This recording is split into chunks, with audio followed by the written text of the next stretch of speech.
Hoy tengo una invitada supremamente especial.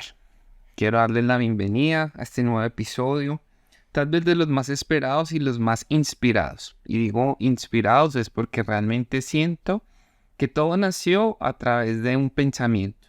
Y hablar acá de que Dios lo puso en mi mente o que Dios hizo lo suficiente para que llegara a mí y tomara tal vez la iniciativa y la valentía de empezar con este nuevo propósito de vida es fundamental.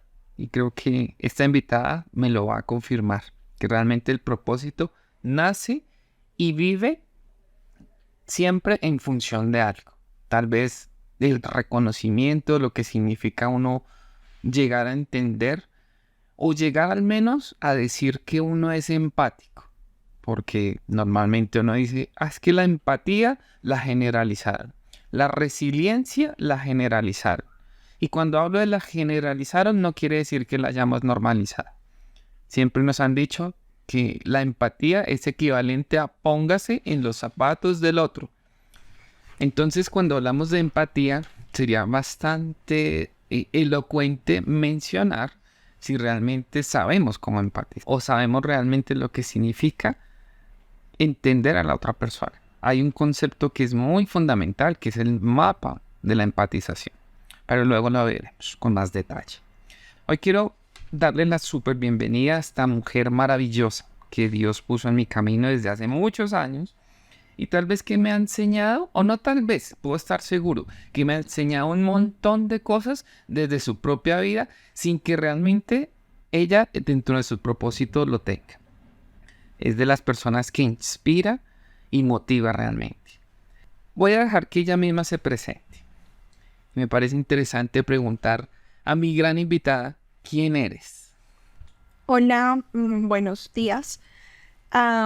¿Quién soy? En efecto, creo que al iniciar este tiempo pensaba quién era y creo que estoy clasificada como la sobregeneralización de mi patología. ¿Y por qué mencionas eso?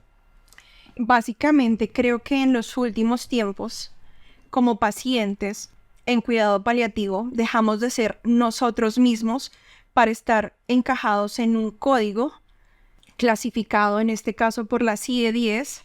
Mi código natural es R521 y lo sé porque ese código soy hace mucho tiempo atrás. Ahora, ¿realmente quién soy? O mi identidad real es, soy Carolina Rojas, soy fonoaudióloga de profesión y de vocación con un amor completo por mis pacientes, precisamente porque creo que puedo o tengo la oportunidad de cumplir los dos roles. En un rato soy paciente y en otros ratos soy quien atiende a los pacientes. Conozco las dos caras de la moneda y eso hace que ame lo que hago.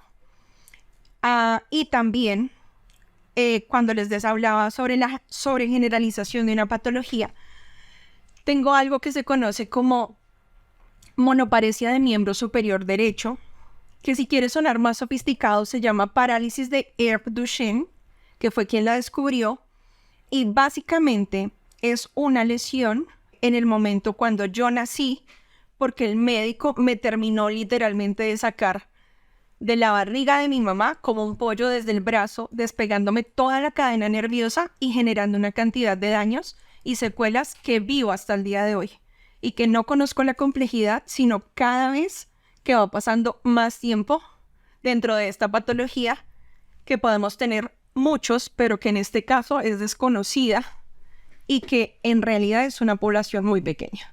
Harry, ¿por qué es importante destacar o resaltar tu condición patológica? Tú hablaste que tú eres Carolina, ¿sí? Que tienes una identidad, que eres una persona. Es fuerte pensar en este momento que tal vez a lo largo de tu vida, como lo mencionas, porque ustedes lo escucharon, toda su vida, desde el momento del alumbramiento, ha tenido una condición que fue generada por tal vez un mal procedimiento, intencionado o no, difícil de establecer en estos momentos, porque pues a veces nosotros tomamos decisiones pensando en las demás personas o en hacer un bien y no sabemos realmente qué estamos haciendo detrás de esa decisión. Y podemos evidenciarlo en este caso. Podemos hablar de dos personalidades o dos etiquetas en tu vida. Una, la que desde la parte profesional llevas en el sentido de que eres una paciente todo el tiempo. Y también la otra, la de la vida, la de la persona, la de esa Carolina que creció con esa doble personalidad tal vez. Sí, creo que esa doble personalidad me caracteriza hace mucho tiempo, pero también lo valoro ahora porque creo que gracias a eso puedo ser un poco más empática, valga la redundancia, y mucho más recíproca con el dolor de mis pacientes o con el dolor que veo en muchas de las personas que me rodean. Esa doble personalidad se caracteriza por el hecho de que en algunos lugares soy solo la patología que se puede ver y lo que ella conlleva, cuando el hecho de tenerla hace que incluso yo misma desconozca cosas del proceso porque es algo que vivo día a día y que se ha complejizado con el tiempo. Pero por otra parte, soy la fonoaudióloga que busca no sobregeneralizar a sus pacientes, sino tomarlos de manera particular y buscar ayudarles desde el conocimiento de mi rol como paciente. En ese día a día, ¿sí? En ese trasegar de ese camino que te tocó vivir, hay momentos especiales o momentos significativos. Quitemos la palabra especial porque tal vez nosotros queremos ponerle color, adornar o ponerle como los colores del arco iris a unas condiciones que realmente por nuestro desconocimiento o por nuestra misma formación como sociedad estamos generalizando muchas cosas o tratando de adornarlas de una mejor manera. En esa condición de esos momentos significativos en tu vida, quiero que nos cuentes un poquito de lo que significa tu condición y lo que tú vives por dentro y que tal vez nosotros desconocemos o desentendemos o nos hacemos tal vez los de los oídos sordos para no entenderlo. De acuerdo. Como te decía, no es fácil ni siquiera para mí entenderlo como paciente en esta condición. De hecho, cuando me hacen ciertas preguntas muy sofisticadas en la vida que tienen que ver con la patología y con cómo me relaciono con ella dentro de mi vida cotidiana, a veces no encuentro la respuesta. ¿A qué voy?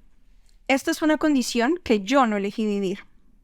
Es una condición dada por un mal proceder médico, como se ve. En efecto, tampoco tengo la radiografía completa de ese momento. Lo poco que conozco es que hubo sufrimiento fetal en el momento del parto. Había que hacer algo para que yo pudiera ser lo más persona posible, lo más, digamos que apta para este mundo, y sobre todo se pensaba en el hecho de no tener secuelas en un cerebro altamente funcional sin pensar en el resto de partes del cuerpo. Por esa razón es que se supone, cuando se intenta explicar, que es el motivo que llevó al doctor a terminarme de sacar de mi brazo derecho. Cuando esto pasa, creo que esto es un momento muy significativo porque no sé hasta qué punto el hecho de tener esta información completa me ayude en mi cotidianidad, pero tal vez sí resuelve la duda de muchos cuando me preguntan ¿qué te pasó? ¿Y por qué estás así? ¿Y por qué no demandaste al médico? Por ejemplo, en este caso, siempre he respondido que el hecho de tomar este tipo de acciones se vuelven altamente impactantes de forma negativa, toman mucho dentro del tiempo para obtener una respuesta y generalmente lo que voy a obtener es una remuneración económica y no la recuperación de mi salud. Eso es algo que se ha vuelto altamente significativo versus los procesos que he tenido que vivir dentro de las distintas citas médicas, donde les digo que hay muchos que desconocen la patología, hay otros que la toman por deporte y no tienen en cuenta las complicaciones que eso me ha generado a lo largo del día, y hay otros que finalmente te responden cosas como no sé qué hacer contigo y tampoco tengo ni idea por qué estás en esta especialidad al día de hoy. Espera, que tú estás hablando de lo que significa el día a día de esa condición. Y me parece importante y relevante de cara a las personas que nos están escuchando y también de todos aquellos que sufren ese día a día por el desconocimiento. Y aquí no voy a ser muy respetuoso en lo que voy a decir. Y es que tal vez la desinformación o la falta de capacitación de los profesionales médicos también genera procesos tortuosos para personas como tú. Tú acabas de mencionar eso que me parece importante, y es que llegas o te envían a especialistas que ni siquiera saben qué es lo que tienes y generan aún mayor incomodidad y tal vez mayor incertidumbre en lo que tú vives. Porque una cosa es lo que posiblemente uno reciba en la parte mental y otra la parte emocional. Y en ese tema, justamente la parte emocional, Carrie, hoy quiero que empecemos a centrarnos un poco en lo que significa para ti el experimentar el desconocimiento o la desinformación cuando tú llegas a donde esos profesionales. Cuando generalmente voy a las citas médicas, en el 90 al 80% me siento autodiagnosticándome y enseñándole al doctor cómo me debería tratar. Pero hay otra parte que desconozco, que es realmente el tratamiento que me debería enviar este profesional dentro de sus conocimientos. Al darme cuenta que no tiene el conocimiento suficiente, siento que igual perdí mi tiempo porque no obtengo ningún tipo de solución. Ahora, hay que resaltar que con el tiempo, como les mencionaba, la patología tiene una forma de desarrollarse muy particular, pero también muy rara a la vez, donde tu cuerpo empieza a compensar de forma muy negativa lo que no tienes y a generar un dolor constante que conozco en este momento todos los días de mi vida, las 24 horas del día, durante más o menos 2 décadas atrás. Eso hace que yo sienta una incapacidad y una falta de compromiso por parte de los profesionales cuando me atienden, desde el hecho del desconocimiento hasta no intentar, precisamente por falta de empatía, ayudarte e investigar para darte una mejor calidad de vida.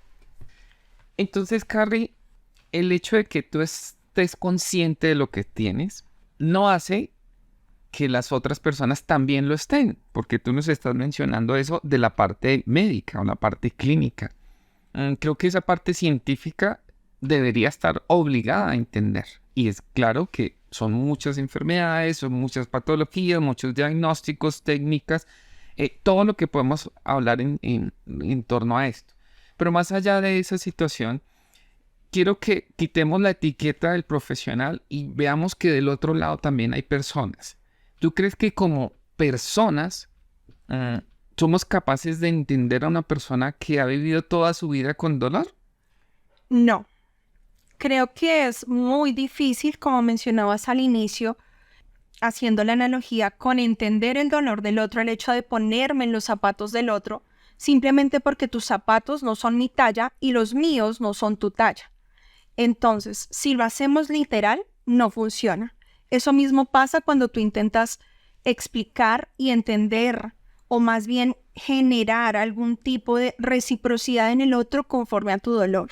Y pasa otra cosa muy curiosa, y es que dentro del concepto social del dolor, el dolor tiene una cara, pero ni siquiera yo, que lo vivo todos los días, sé cuál es la cara que debe tener el dolor porque no la conozco. Sé por los otros cuando me ven que generan juicios de valor como hoy se te nota más el dolor, hoy te sientes más adolorida, hoy estás más enferma, tienes cara de mal genio, te sucede algo, o a veces lo toman incluso a título personal y eso hace que seamos muy ligeros al hablar y al emitir un juicio sobre esta condición, el cual yo tengo que recibir y que en esos momentos, precisamente por estar conviviendo con el dolor, que es un inquilino constante, como siempre lo he llamado, no me permite ni procesar qué es lo que el otro está diciendo a partir de lo que observa en mí como consecuencia del dolor y de la patología.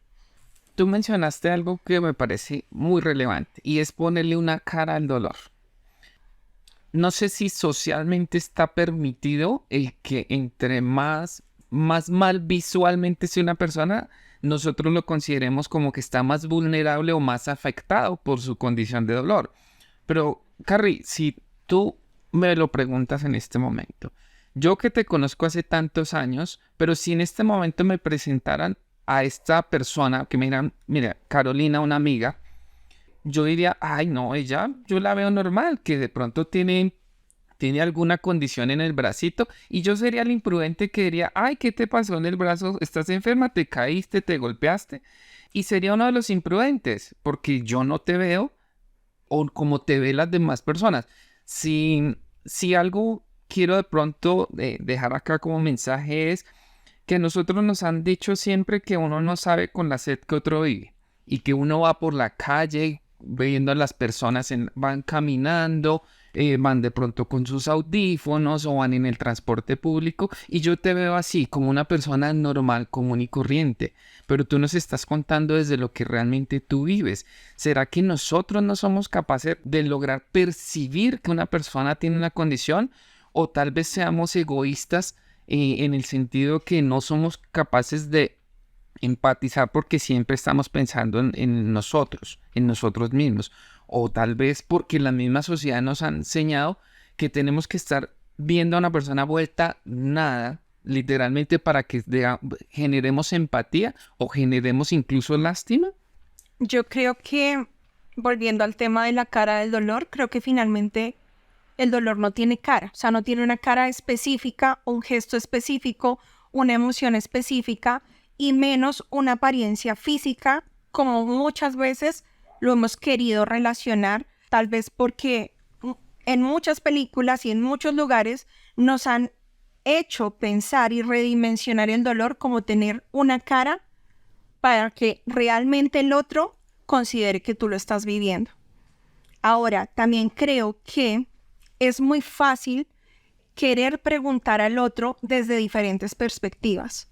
O tú quieres saber por chisme común, o quieres saber porque realmente el otro te importa, o quieres saber porque en serio estás escuchando la versión del otro antes de emitir un juicio. Y creo que todo eso es lo que reúne la complejidad de poderte relacionar con alguien honestamente a partir de tu dolor. Y por eso tenemos dos caras y podemos ser fácilmente dos versiones. O eres el paciente, o en mi caso, eres la fonoaudióloga que atiende pacientes y que puede reconocer su realidad de vida en la realidad de los otros. Mira que el reconocimiento es supremamente importante. Tú lo has mencionado en varias oportunidades durante esta conversación. Cuando tú hablas desde la etiqueta o desde el observador, digámoslo, cambiémoslo la expresión, desde ese observador de ser fonoaudióloga, ¿tú crees que eso también ha generado como el propósito de tu vida? Decir, al otro lado también hay otras personas y cómo las puedo yo lograr acompañar en los procesos. Sí, de hecho creo que algo que me ha permitido encontrarle propósito al dolor, vuelvo y digo e insisto, realidad de vida que yo no escogí, pero que tampoco puedo cambiar, hace que yo sienta que puedo ser cada vez más humana al relacionarme con mis pacientes, que el propósito es dar un amor genuino que de alguna manera, no te puedo explicar exactamente cómo, ellos sienten que es real. Y al ser real, por alguna extraña razón que tampoco comprendo, como te explicaba al inicio, dentro de este proceso, ellos sienten que es empático, ellos sienten que es genuino y que llega a ser en un momento sanador y liberador dentro de un proceso donde te ves rotulado por una patología. Rótulo, etiqueta, condición. Nos olvidamos todo el tiempo de lo que somos, de realmente. ¿Tú crees que nosotros también robamos la identidad de las personas en esas condiciones? Sí, claro.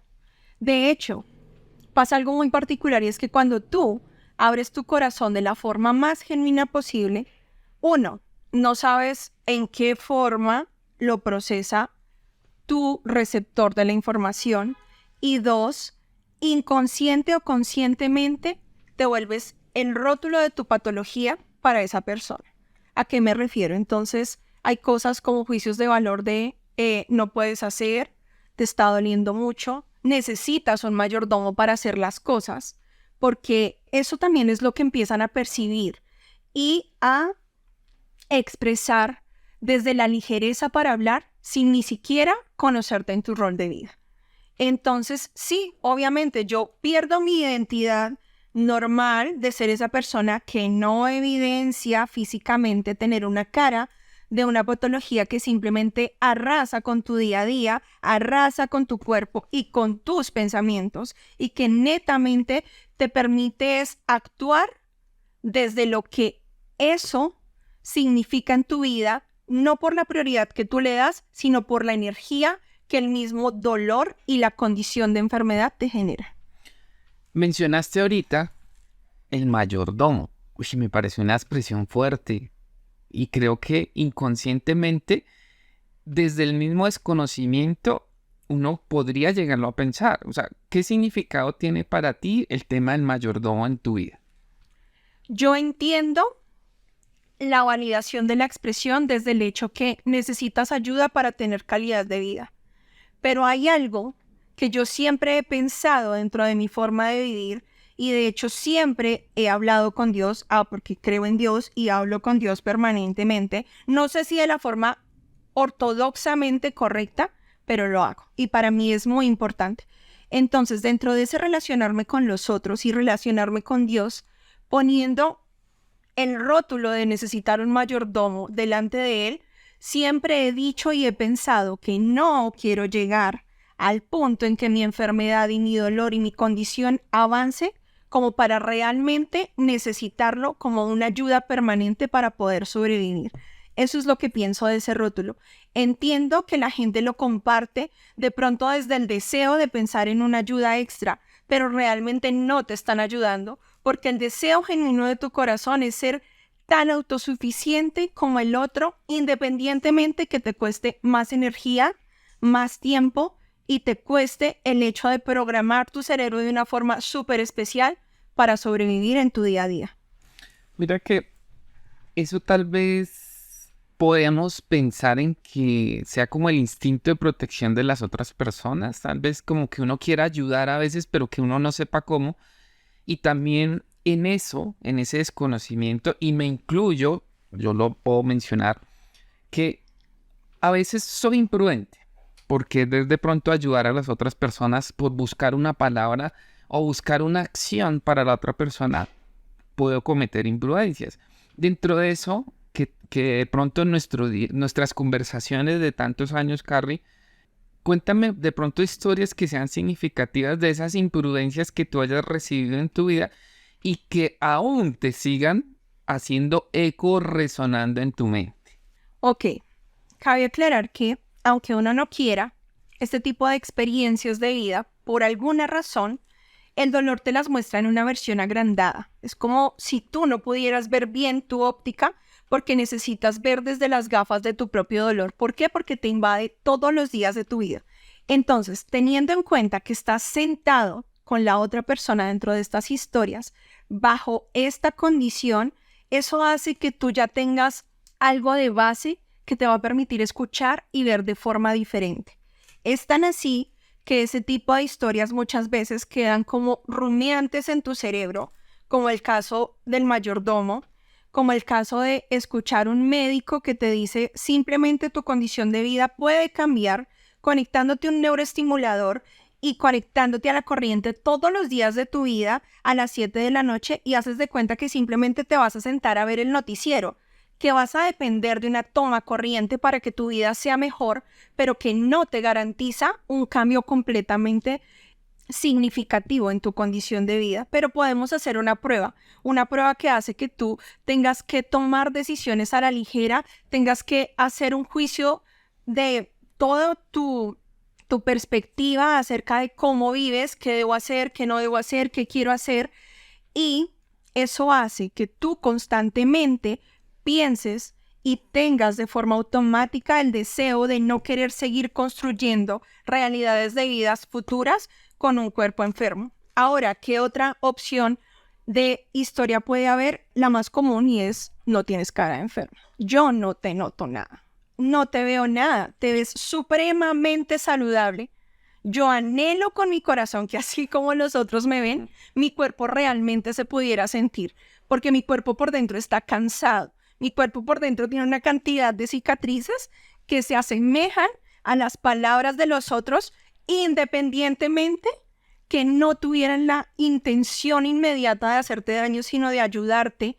Tu cerebro automáticamente las cambia, porque cuando estás en un panorama que tú no ves favorable, cuando luchas con eso, el hecho de que no tengas cara, de que necesites a alguien que te ayude, de que tú necesitas más bien ser mantenida por otros, de que tú no te puedes valer por sí misma, de que eres altamente demandante, o sea, eso ya me parece extremadamente mayúsculo. Vuelvo y digo, entiendo la postura del otro muchas veces, pero ¿por qué no pensar en la postura de nosotros antes de, o darte la oportunidad de escuchar lo que siento y lo que pienso? El problema es que existe una gran línea imaginaria entre abrir tu corazón, tener confianza en el otro y lograr que el otro te escuche desde la empatía. Escuchar desde la empatía. Entonces, aquí la reflexión, como lo mencioné en el episodio anterior, y es si realmente estamos escuchando para responder o escuchando para entender. Ahí es la primera reflexión que repito en este episodio, porque creo que durante esta conversación hemos escuchado todo el tiempo el entender la situación, el escuchar, porque nuestros prejuicios y lo que la sociedad nos ha enseñado es que nadie puede estar mal, que nosotros estamos obligados a ayudar a la persona a que sonría, a que esté bien, a darle esos ánimos, a empujarla o alarla tanto como nosotros necesitemos para que nosotros mismos estemos bien. Y tal vez eso ha condenado a personas como Carrie, y utilizo la expresión fuerte de condenarlas, porque tal vez nosotros mismos nos encargamos de condenarlo. El dolor es significativo, pero más allá de lo que significa el dolor, es lo que se vive alrededor de todo esto. Y nosotros dentro del positivismo tóxico, como lo puedo decir, tal vez generemos más daño emocional que el mismo dolor físico que pueda tener una persona. Entonces, Carrie, en ese día a día, justamente lo que mencionabas ahorita, el tener la tranquilidad de poder conversar o poder expresar lo que realmente tú sientes, ¿cómo podemos nosotros del otro lado? Porque hoy ya quiero que también tú nos enseñes a nosotros y a las otras personas que podamos entender y que nos enseñes cómo deberíamos nosotros también empezar a formarnos como sociedad para entender lo que viven hoy en día.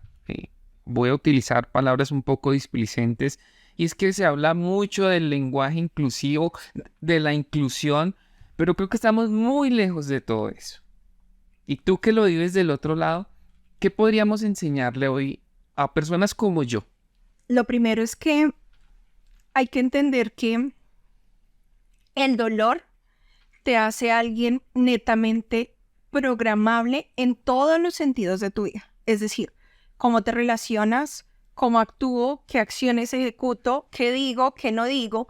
Y en pro de eso, tú buscas no tener acciones tal vez de confianza que no se van a ver respaldadas por el otro, porque en efecto te van a generar más dolor en cuanto a las respuestas que ese otro emite como un juicio de valor o como piloto automático sin realmente escuchar lo que tú estás diciendo, sin poder ir más allá, sin leer incluso tu lenguaje no verbal, porque es que todo tu cuerpo habla, pero no estamos acostumbrados a escuchar con todos los sentidos, es decir, a escuchar no solo con nuestros oídos, sino a escuchar viendo la realidad del otro. Creo que es supremamente importante que nos demos la oportunidad de mirar el panorama completo, la oportunidad de compartir con ese alguien en esos escenarios donde el asunto es gris y nublado, no porque tú estás exagerando, sino porque realmente lo es. En un escenario como un hospital donde no encuentras gente empática, donde te chuzan y te chuzan de mala gana y tú no puedes tener cara de felicidad, ahí en ese tipo de escenarios donde también tienes exámenes y no encuentran qué es lo que sucede, pero tú no sabes si tú estás más angustiado o el médico que te está tratando por no saber qué tienes, y eso aplica también a los que te quieren acompañar. Creo que es importante que como persona que acompaña a alguien con el dolor nos preguntemos si realmente queremos ser compañía para ese alguien, porque también tienes la libertad de no serlo, y eso también es saludable. O sea, si tú ves que finalmente no quieres porque de alguna manera y de forma muy honesta, eso se convierte en una carga para tu vida y la carga que no quieres asumir, eso tú lo puedes decidir. Pero yo, lastimosamente, desde este lado del panorama, no puedo decidir que mi realidad se quite o se cambie, porque eso finalmente es lo que he venido intentando hacer toda mi vida. Entonces es importante que tú pienses si realmente quieres y tienes el anhelo genuino de conocer la realidad de esa persona y de querer acompañarla. Y si no, el no también es muy respetable. Pero si te comprometes, comprométete desde el corazón y desde una escucha genuina que vaya más allá de tus oídos. Escucha genuina. Entonces aquí el primer mensaje es aprender a escuchar con una escucha genuina. Oye, me encanta eso. Esa frase me encanta, genuina. Porque nosotros también escuchamos todo el tiempo que la escucha activa, que la comunicación activa. Pero realmente, ¿cómo podemos definir esa parte de activa o de real? Me encantó lo que mencionaste. Escucha genuina. Carrie, tú mencionaste algo hace unos minutos que me parece importante destacar.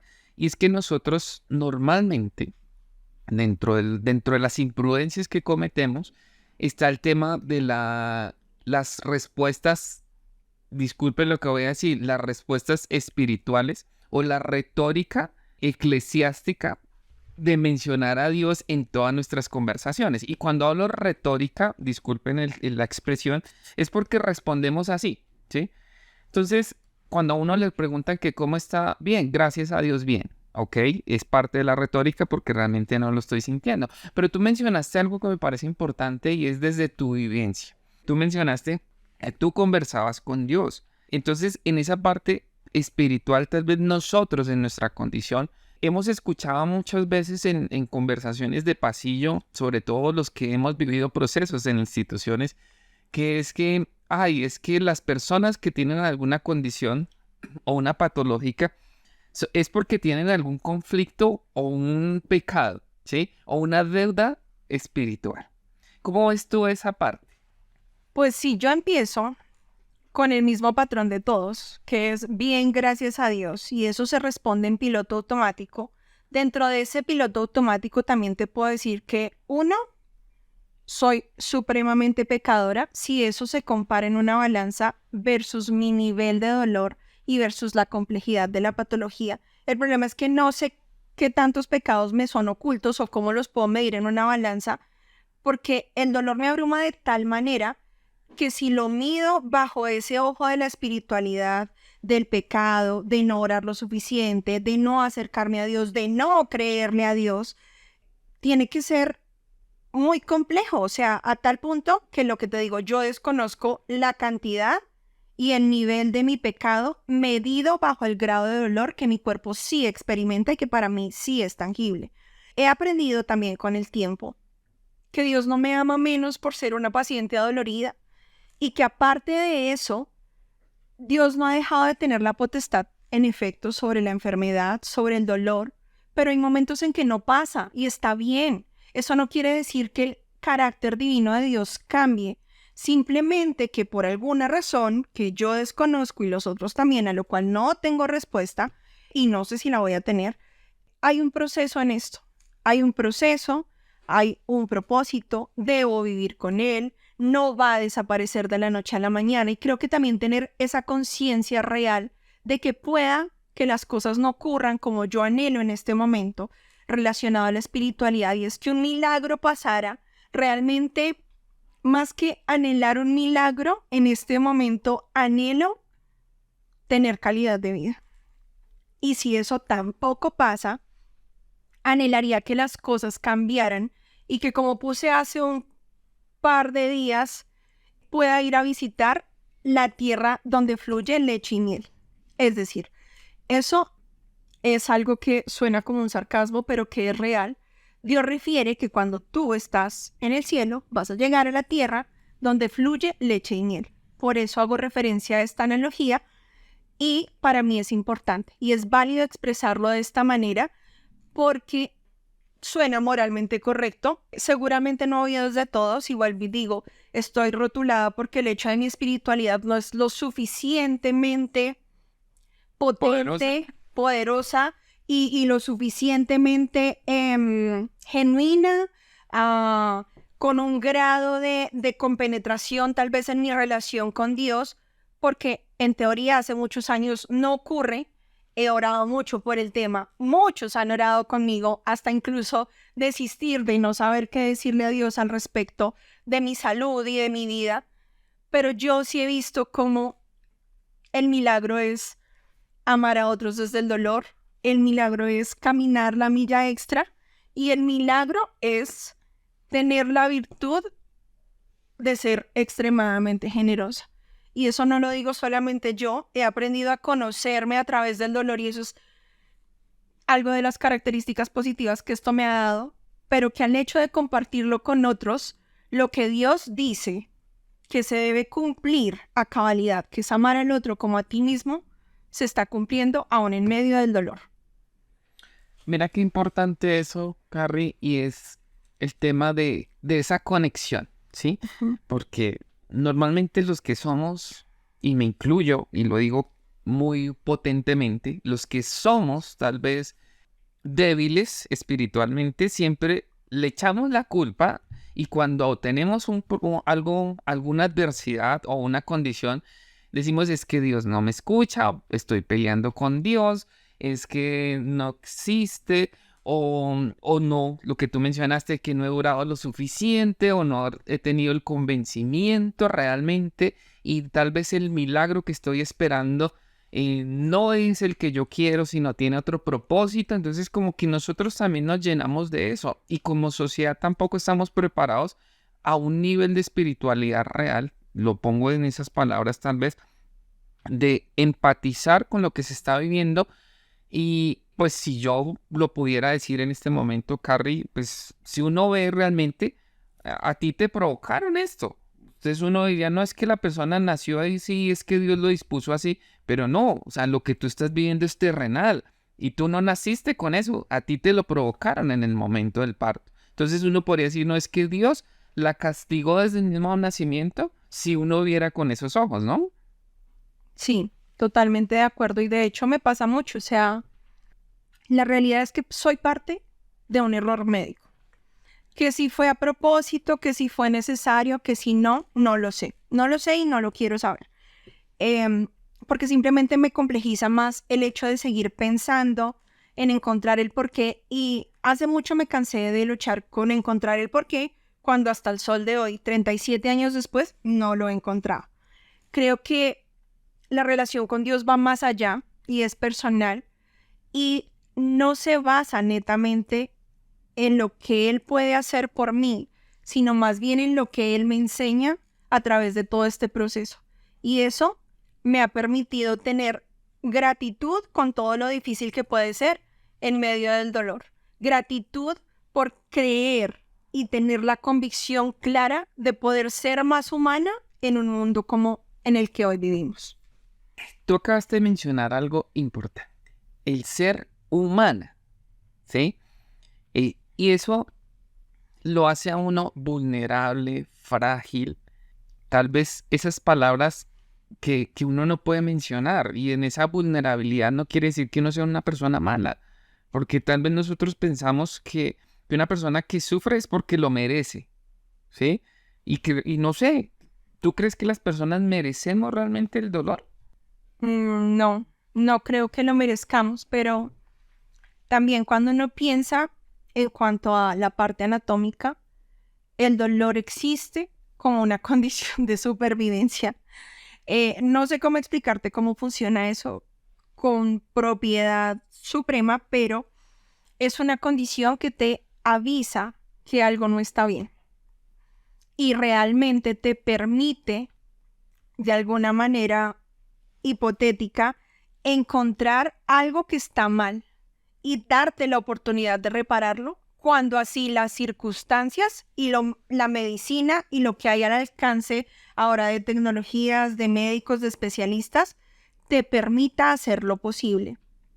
Mi patología tiene una condición muy particular y es que puede ser de alguna manera reversada y sanada, por decirlo así, dentro del sistema nervioso dentro del primer año de vida. Pero esta probabilidad de tener este éxito dentro del proceso es muy pequeña.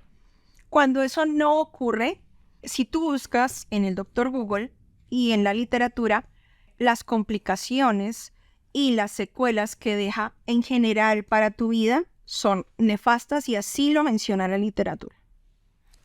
Así lo menciona la literatura. Es que ahí es donde uno dice la normalización tal vez o la estandarización de las cosas. Ahí uno dice, no, es que sí, la ciencia dice que si el 20%, que el 30%, que el 40%, como el famoso paquete o la famoso número o estadísticas. Y creo que eso es algo que deberíamos nosotros también entender, y es que del otro lado somos seres únicos e irrepetibles. Y el ser único significa que así yo me parezca o tenga ciertas coincidencias genéticas con otras personas, no significa que uno sea igual. Y en ese día a día, justamente de tu condición, uno dice, no, es que esto es algo que es menor. Entonces, como la estadística dice que las personas que viven tu patología son pocas, entonces no importa. Sí, no importan porque no eres económicamente viable. Es decir, como somos pocos, para reunir esos pocos necesitas mucho capital económico. Y además de eso, al ser pocos, en efecto, eso dentro del sistema resta importancia precisamente porque no es una alta cantidad de población el que la sufre. Entonces, poder estudiarlo, poder dar una solución, poder pensar en calidad de vida, poder pensar en alternativas reales, partiendo de lo que hoy conocemos como la evidencia, no es suficiente por el hecho de que somos pocos. Al ser pocos, justamente, nos quitan la condición o nos quitan esa fuerza porque, no sé, tal vez podamos mencionar que nos sentimos menos, nos sentimos insignificantes frente a números grandes, porque uno ve dentro de las políticas de salud pública que los que importan son los que tienen gran cantidad de pacientes o personas en condición de vulnerabilidad o porque son significativos para una población, llamémoslo de esa manera. Entonces nuestros gobernantes también aquí levantan una banderita roja muy grande y es que las personas deberíamos tener las mismas condiciones, las mismas oportunidades frente a lo que nos pase en la vida. Bueno, Carly, en ese tema de la dualidad, tal vez pongámoslo de esa manera, de lo que significa la parte terrenal y la parte espiritual, ¿cómo vives eso hoy? Tú mencionaste 37 años después y estás esperando una respuesta. Tal vez cuando estabas muy pequeñita, tu condición espiritual era muy dada a lo que tuviste en ese momento como formación de casa y demás, ¿no? Pero hoy en día, tus 37 años, ¿cómo podemos nosotros entender un poco esa dualidad entre lo terrenal, de lo que tú vives, en lo que vive tu cuerpo y lo que vive también tu parte espiritual, ¿sí? Eso es igual de complejo que vivir con el dolor, pero voy a intentar ser lo más clara posible.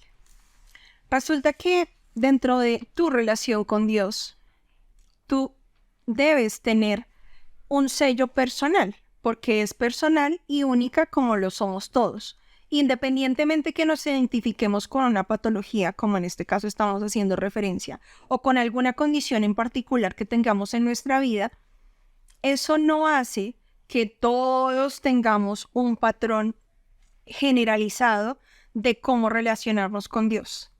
En mi caso, he aprendido a amar a Dios desde muy pequeña, más allá de una religiosidad o de estar metida en un código de conducta del deber ser. Sin embargo, las personas con las que me relaciono muchas veces, que comparten esa perspectiva entre lo espiritual y lo terrenal, y el hecho de amar a Dios y de hablar con Dios, sí generan ciertos prejuicios en ti de forma voluntaria e involuntaria. Es decir, hablar de querer morirte por un cansancio extremo con el dolor no es espiritualmente correcto.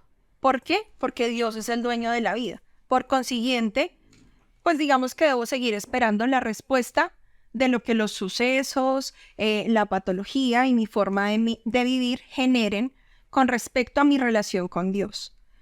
Pero yo sí creo que precisamente por el hecho de conocer a ese Dios que vivió el sufrimiento más en carne propia, Él conoce más que nadie mi lucha con el dolor y todo lo que he hecho humanamente posible, incluso al hecho de relacionarme con Él, pidiendo que haya un cambio que al sol de hoy no es de forma significativa.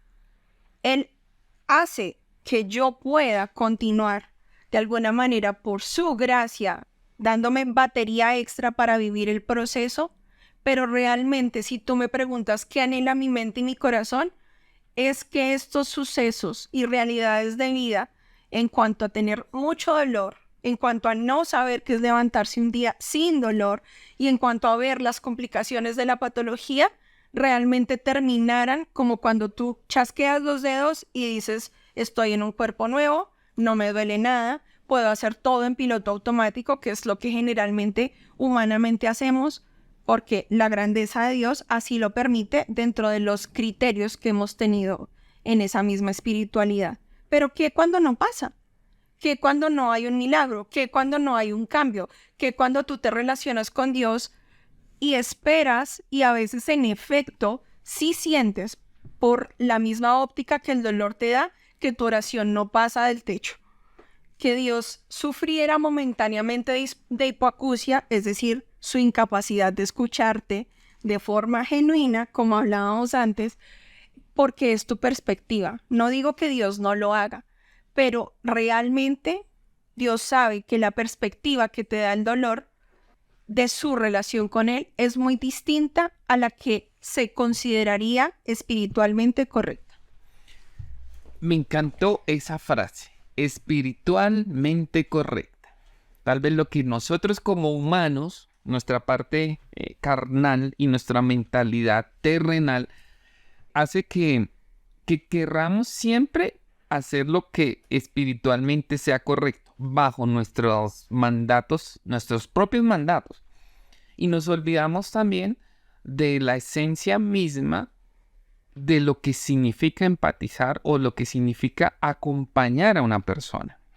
Entonces, quería tocar un poco este tema, Carrie, porque en ese conflicto de la misma sociedad o la misma formación que tenemos nosotros o lo que arrastramos, lo que se conoce como la famosa programación neurolingüística, ¿sí? Que es todo lo que tenemos ahí inmerso dentro de nuestro cerebro, hace que reaccionemos con ese piloto automático de esa manera. Entonces, en esa reacción de esas personas, cuando tú mencionaste hace un momento que los mismos profesionales te generaban esa inconformidad, ellos mismos también utilizan esas expresiones donde nosotros es que tenemos que creer en Dios y como que es la obligatoriedad de estar bien, o sea, es de verdad, ¿tenemos la obligación de estar bien siempre? Sí, porque es que estar bien está relacionado con tu relación con Dios y con tu nivel de espiritualidad. Si tú no estás bien, la sociedad puede indicar que tienes una falta o un déficit en tu relación con Dios o en tu nivel de espiritualidad. Yo realmente no entiendo cómo la gente logra medir eso porque para mí no es algo medible, para mí es algo personal, como te decía al principio, pero es muy fácil caer nuevamente en este rótulo y más teniendo una complicación de salud.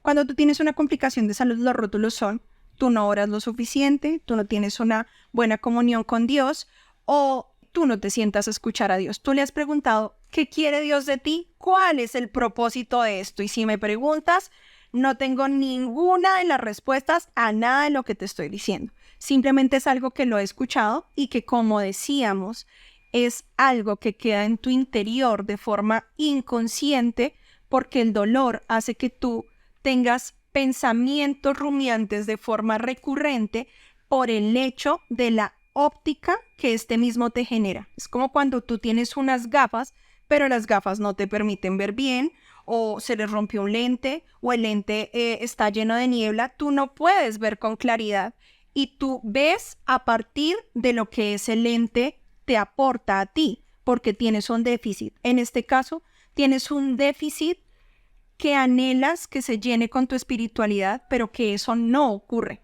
No ocurre un milagro, no ocurre una respuesta favorable a lo que tú desearías que Dios te respondiera ante el anhelo de tu corazón, que en este caso es estar sano. ¿Y qué pasa cuando eso no ocurre? ¿Entonces peleo con Dios o soy menos espiritual? No lo sé. Yo te puedo decir que yo me relaciono con Dios y que tengo claro que, como Él bien dice, uno, Él se perfecciona en nuestra debilidad. ¿Cómo lo hace? Tampoco lo sé. Pero lo creo porque lo he podido ver a lo largo de ciertas circunstancias y porque no podría estar aquí sentada si eso no fuera real. Y dos, Él conoce lo que yo te voy a decir y lo que yo pienso antes de que yo lo haga. Entonces, en ese sentido, ¿de qué me sirve tener máscaras espirituales de decir, oh, sí, soy santa, oh, sí, ayuno, oh, sí, Señor, yo pienso que esto es parte de tu propósito, cuando realmente lo que quiero decir es, estoy cansada y en serio quisiera morirme? Entonces, Carrie, acabas de tocar un punto que me parece supremamente importante. Y es que también deberíamos aceptar que estamos cansados, ¿sí? Y nosotros de este lado también deberíamos aceptar con naturalidad, no hablemos de normalización, con naturalidad que somos humanos y que se nos acaba la batería. Tú mencionaste hace un rato que en esa conexión o esa entrega espiritual sientes que te recargan la batería, pero a veces la batería humana está totalmente descargada, ¿sí? Y nosotros también, dentro de ese desconocimiento o ese círculo virtuoso o tortuoso, lo pongo de las dos maneras, dependiendo de cómo lo estemos viviendo, está el cómo hacemos para ayudar a la otra persona o cómo hacemos para que realmente nosotros podamos ver bien a la otra persona. Entonces, tú mencionaste ahorita el tema de la energía, que me parece fundamental. Y Carrie, el cuerpo también se cansa, y cuando el cuerpo se cansa, se agota y llega a un límite. ¿Y qué pasa con la mente? Mira, yo siempre he dicho que tengo, en cuanto a mi vivencia con el dolor, un niño interior que tiene esos papás que muchas veces te dicen, muévete, párate, haz, yo te ordeno que tu obligación es hacer esto. Así te sientes con el dolor en medio de un cuerpo cansado. Y en medio de ese cuerpo cansado, he aprendido que Dios puede caminar a mi ritmo, que si hoy camino a menos 2 pasos está bien, que si hoy camino a más 20 también está bien, pero que te permite estar muy aterrizado con lo que vives y tener esa dualidad entre poder agradecer el hecho de hacer actividades altamente cotidianas, como el hecho de peinarte, de lavarte los dientes, de tener un cabello largo, que a propósito no me están viendo, pero me corté el cabello hace mucho, no por gusto propio, sino porque la patología hizo que me sintiera obligada a hacerlo. Y así sucede con muchas circunstancias. Ese es el mejor ejemplo que les puedo poner, pero si me preguntan, extraño tener mi cabello largo y poderme peinar sin que el dolor me esté visitando todos los días. Y creo que eso está bien. Y así son muchos de los procesos por los que me estás preguntando, y es la forma de afrontarlos, pero espiritualmente no es correcto, políticamente no es correcto y moralmente no es bien visto que estés cansado, que tengas una actitud, entre comillas, de derrota por el dolor, pero te aseguro que si muchos de los que emiten juicios de valor tienen la capacidad de estar solo un día en tu realidad de vida, ni siquiera en tus zapatos, porque es que los zapatos no te llegan ni a la rodilla, sino en tu realidad de vida, con la limitación que tienes, hace mucho tiempo se habrían dado por vencidos. Esa realidad tuya, ¿sí? Y que puede ser la de muchas personas, porque el hecho de que sea una patología de números pequeños no significa que no sean muchas personas, porque esa es la realidad. O sea, son muchas personas las que lo pueden estar viviendo. Y es lograr entender que uno se puede llegar a cansar y hacerlo libremente. Yo creo que aquí el mensaje es, ¿por qué no expresar realmente lo que yo estoy sintiendo sin temor a ser juzgado y sobre todo a ser enjuiciado con los modelos de lo que virtuosamente o tortuosamente tenemos nosotros dentro de la espiritualidad o del día a día? Entonces, el hecho de reconocer que hoy estás cansada, Carrie, también abre un espacio y quiero de pronto retomar unas palabras que mencionaste. Y es el deseo humano de querer morir por estar cansado. Y cómo poderlo hacer de una forma libre, tal vez pensando en nosotros y no pensando en los demás. ¿Tú crees que esas decisiones también se toman pensando en los demás y no en uno? Sí, y tiene muchas aristas de complejidad. Resulta que no solo tú te cansas viviendo la patología, sino el que decide amarte y cuidarte en medio de esa patología también se cansa. Por más amor que haya, el amor no elimina el cansancio, y el amor no elimina nuestra esencia, y el amor no elimina las baterías agotadas. Entonces creo que tú como paciente muchas veces, así no estés dispuesto a hablarlo porque es un tema tabú, realmente tienes esa sensación real, genuina y constante, aparte de todo, de querer morirte. Y no solo de querer morirte porque estás cansado, como bien lo dices, sino de querer morirte porque inevitablemente no quieres ser una carga para quien te cuida, por más amor que haya en el proceso. El mejor acompañante es el amor, pero el amor también se cansa, tú lo acabas de decir.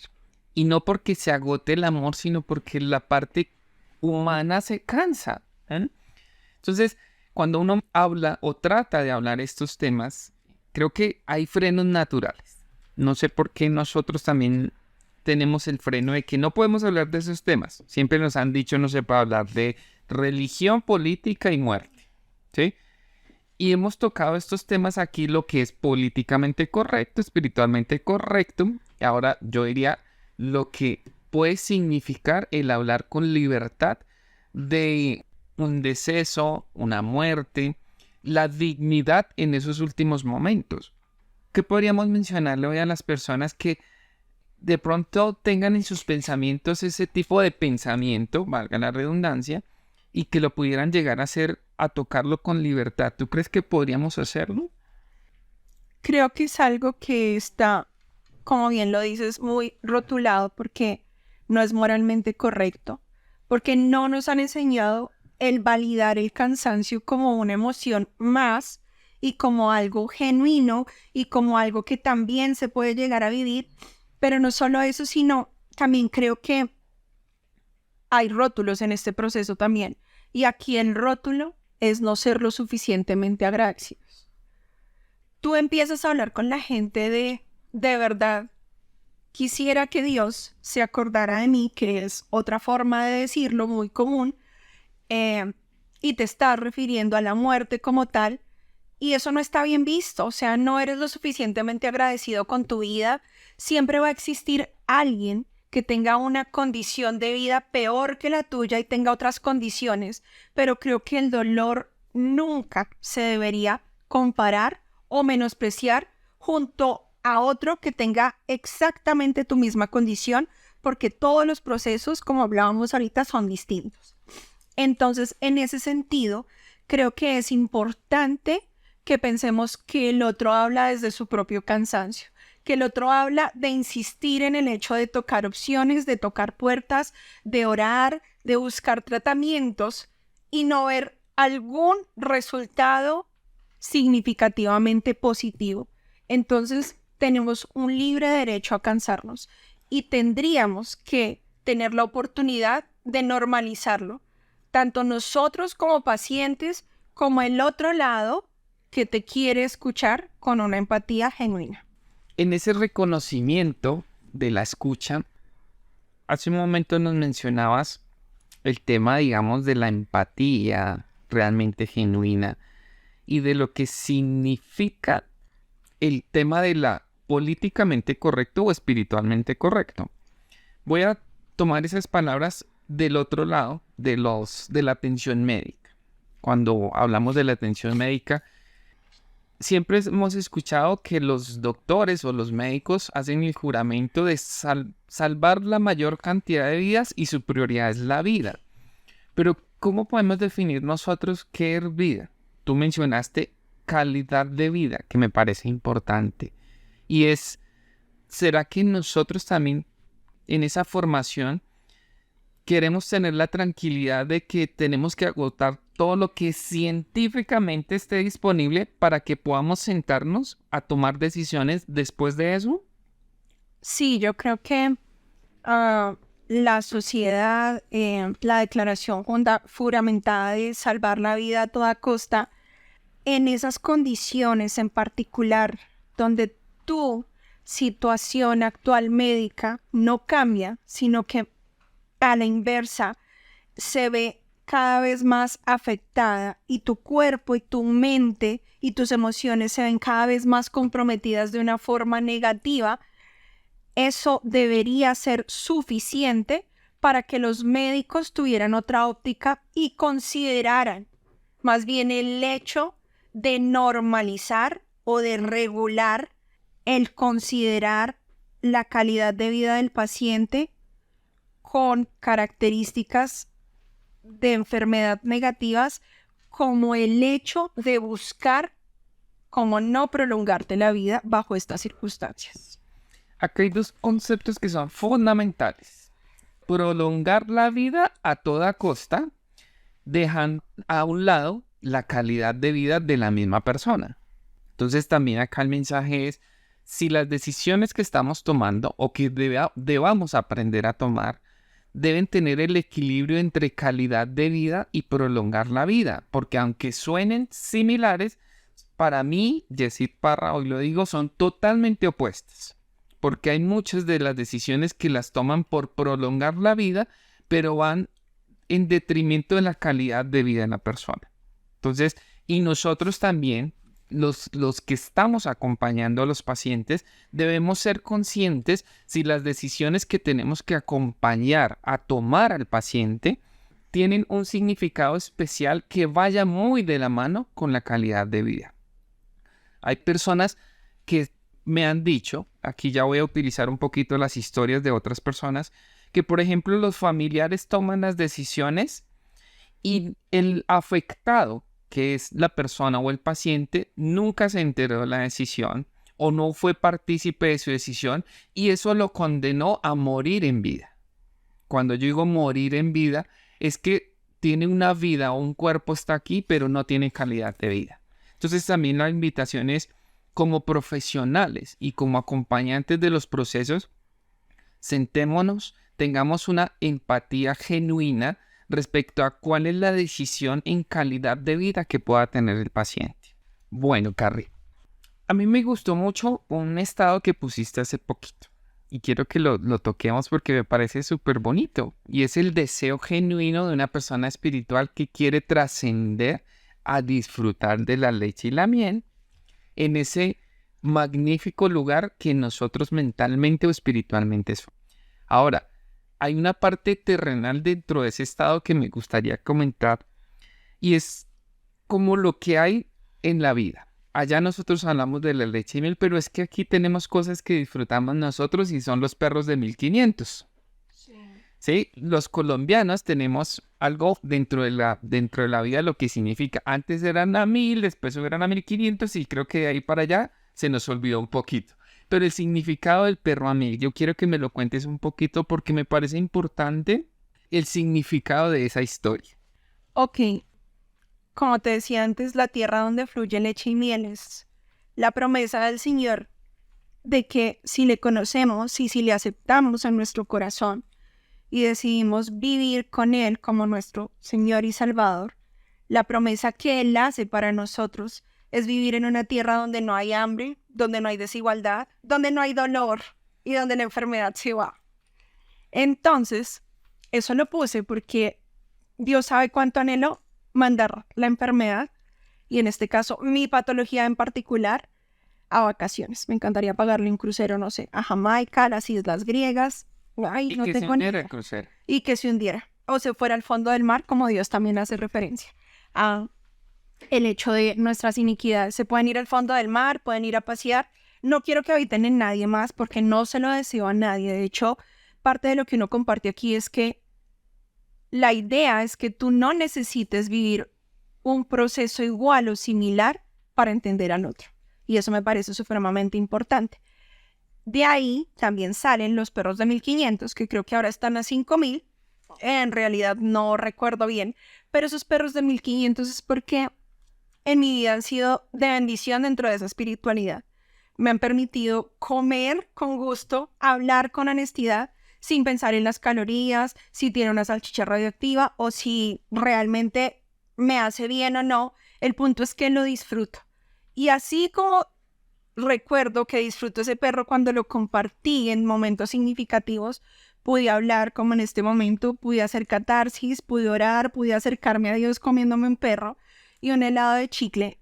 Y así como recuerdo todavía que mi cuerpo lo disfruta, así quisiera empezar a disfrutarlo de una manera oportuna y, si se puede, próxima, porque el cansancio, como te digo, es extremo y es algo más bien que creo que otros no deberían juzgar o calificar o intentar poner en un esquema, porque es algo que esconde mucha complejidad y que esconde esas luchas por las cuales quiero ir a la tierra que fluye leche y miel, porque creo que he intentado todo lo humanamente posible y lo que anhelo que pase no ha pasado. Por eso anhelo los perros de 1500, los helados de chicle, porque los disfruto, porque tienen parte significativa en mi vida, porque me permitieron ser muy feliz y porque me recuerdan un tiempo donde no vivía con el dolor con el que convivo ahora. No vivía con el dolor que convivo ahora.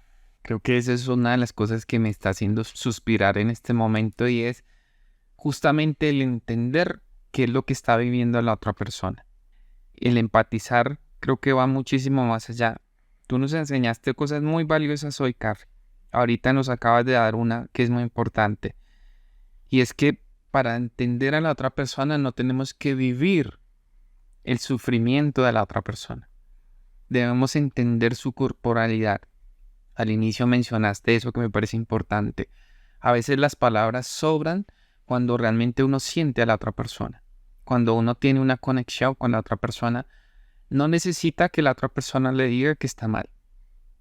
En el primer episodio lo dije muy específico, y es que las personas que realmente saben cómo somos, saben también cómo leernos. Y nosotros también debemos aprender eso. Que a veces no queremos decir nada. Solamente queremos que nos miren tal vez, o que nos tomen de la mano, o que nos den un abrazo. O a veces incluso ni siquiera queremos que nos abracen, ¿sí? Y eso es importante, entenderlo y hacerlo saber. Y que sea natural hacerlo. Y logremos expresar con las emociones y los verdaderos sentimientos. Carrie, en ese primer episodio, cuando yo decía que tenía que mentir por realmente una respuesta, ¿te ha pasado cuando te preguntan que cómo estás? Sí, sí, muchas veces. Muchas veces porque siento que el otro no considera o no cree en la magnitud de la dificultad de este proceso. Entonces es más fácil decir, estoy bien, gracias. Espero que tú también estés bien, de verdad lo espero. Pero no quiero que ahondes en el tema cuando me refiero a esta persona que me ve y le miento, porque simplemente descubro o leo, no sé si de una forma correcta o incorrecta, porque vuelvo y digo, y es súper importante que entiendan que a veces nosotros como pacientes también nos equivocamos en la lectura de los otros, pero porque es de verdad muy complejo y muy difícil quitar la niebla que el dolor te genera para relacionarte con otros, o para no mentir, o para querer hablar, porque también son muy escasas y contadas las personas que realmente quieren comprometerse con el proceso de conocerte, caminar contigo en medio del dolor, precisamente porque al estar contigo en ciertos momentos se han dado cuenta que es una decisión demasiado compleja y que implica un compromiso más allá de lo que tú puedes leer del otro. Por eso es más fácil mentir, evadir, no querer abrazos, porque duele mucho que alguien diga que te va a escuchar cuando realmente no quiere hacerlo. Y duele mucho los juicios del otro a priori cuando realmente no sabe lo que estás viviendo y ya no tienes fuerzas para defenderte, sino que te vuelves un carcelero de algo que no decidiste vivir y que impacta de forma negativa, abrumadora, tu relación con otros, al punto de querer o no relacionarte más, o que el otro diga, hasta aquí llegamos. Y como te dije en un momento del proceso, también es válido, porque vivir con esto es para alguien que realmente se comprometa y que sea realmente valiente al caminar contigo. Cuando no es sincero el ofrecimiento de acompañar a una persona, duele mucho, y quiero que lo tengan aquí, o sea, lo tengan presente. A veces nosotros somos imprudentes, que ofrecemos ayudar a una persona y realmente no lo estamos haciendo sinceramente. No sé, hoy comparo este momento que acabo de vivir con Carrito, cuando yo lo sentía, cuando estaba viviendo mi proceso del cáncer, que sentía la lástima. Eso duele y mucho, duele más que el mismo dolor físico del cuerpo, ¿sí? Y cuando realmente uno está dispuesto o tiene el corazón dispuesto a servir, uno tiene que aprender a servir. O sea, aquí también la invitación es: preparémonos de la mano de la persona que estemos acompañando. Y que la pregunta no sea por satisfacer nuestra curiosidad. Si realmente nosotros queremos saber cómo está la persona, que podamos darle la libertad de responder y darle de pronto el momento que realmente necesita. Y que no sea solamente una pregunta de ¿cómo estás?, para que tengamos una respuesta de bien, sino que sea una respuesta que nosotros seamos conscientes y genere algo dentro de nosotros mismos. Que seamos capaces de escuchar a la otra persona. Que lo que estamos haciendo acá es evidenciando realmente lo que nosotros vivimos. Y vuelvo y digo, no quiero ser repetitivo en esto, pero como sociedad también nos han enseñado a que eso no es permitido. A que nosotros debemos estar bien, a que nosotros debemos obligar a las personas que están a nuestro lado a tirarles muchas sogas, a tirarles muchos salvavidas, y que sí o sí tenemos que tener la satisfacción de que nosotros ayudamos a la otra persona a estar bien. Cuando la realidad es: aprendamos y ayudemos dentro del proceso. Aquí no se trata de cómo hago para que tú estés bien, sino qué hago yo para poder acompañarte en lo que tú estás viviendo. Y eso no significa que yo esté obligando a la otra persona a estar bien. No, aquí se trata de: te tomo de la mano si tú lo permites, y cómo te acompaño en lo que tú estás viviendo. ¿Cómo hago para que mis acciones vayan muy alineados a lo que tú estás viviendo y hagan que ese proceso sea más llevadero? Aquí no se trata de que sea bueno, sea malo, sea adecuado. Tal vez la expresión es que sea más llevadero. Como Carrie nos ha mencionado durante todo este proceso, son muchas historias que hay detrás de todo esto. Pero más allá de todas esas historias, somos personas y somos humanos. Del lado de los profesionales médicos, hoy, ¿qué les quisiéramos enseñar, Carrie? Que no somos un número más. Que todos los procesos de los pacientes, por más similares que sean, o por más nombres iguales o códigos similares que tengan, todos somos distintos. Ir a visitarles o ir a esperar una cita médica con un profesional particular también genera cansancio. Entonces, si lo hacen, háganlo con vocación, porque realmente estamos ahí, porque lo necesitamos. Porque la inminencia y el impacto que el dolor o la enfermedad generan hacen que tú, por más cansado que estés, sarcásticamente hablando o irónicamente hablando, no te canses de buscar una solución porque realmente la necesitas y necesitas un descanso o un alivio, así sea en un porcentaje muy pequeño de ese dolor que te invade y que te genera tanta bruma todos los días de tu vida. Y también eso sirve no solo para los profesionales de la salud, sino para quienes te acompañan. O sea, la reciprocidad o el hecho de sentarte de una forma que no sea desde la lástima es demasiado gratificante y es sanador. Pero también es importante que esas personas reconozcan si deciden o no hacerlo. Es válido, pero es importante que tengan en cuenta que no sea desde la lástima, sino que sea desde la parte genuina y recíproca y porque realmente el otro te importa. Aplica para el profesional médico y para las personas que te acompañan. Que la persona realmente te importa. Mira qué importante es eso. Que realmente hablamos de la espiritualidad genuina, de la escucha genuina, del sentimiento de que realmente la otra persona te importe.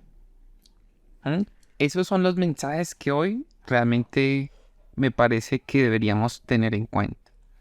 En lo personal, Carrie, quiero disfrutar también junto a ti en algún momento de la vida esos perros de 1500 en la tierra que emana leche y miel. Por favor, con una salchicha menos radiactiva y sin preocuparnos por los kilos de más o por el azúcar o por la grasa o por el colesterol.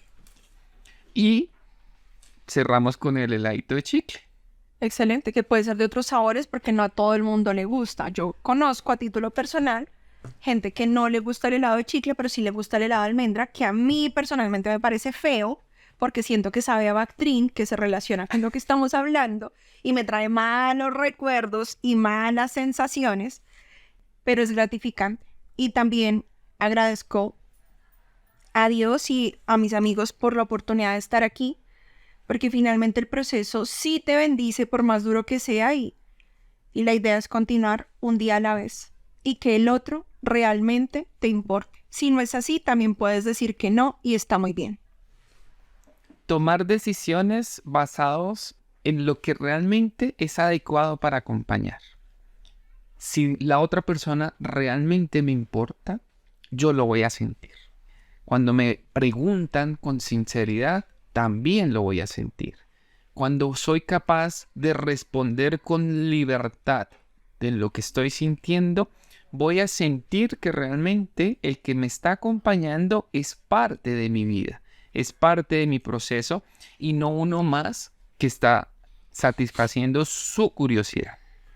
Entonces, invitemos a todas las personas a que podamos expresar realmente lo que sentimos. Siempre hablamos de la sinceridad, pero la sinceridad con el otro empieza realmente cuando soy sincero conmigo mismo, cuando le doy el espacio y la libertad suficiente para que esa persona que está interactuando conmigo lo haga con libertad. Pero más allá está si realmente yo estoy siendo sincero conmigo mismo, si me estoy engañando o le estoy ordenando a mi mente que no piense en determinados temas porque son tabús, porque no es lo espiritualmente correcto o que políticamente es incorrecto. Nosotros mismos debemos hacer esa evaluación. Y hoy Carrie nos enseñó cosas muy valiosas que las hemos repetido.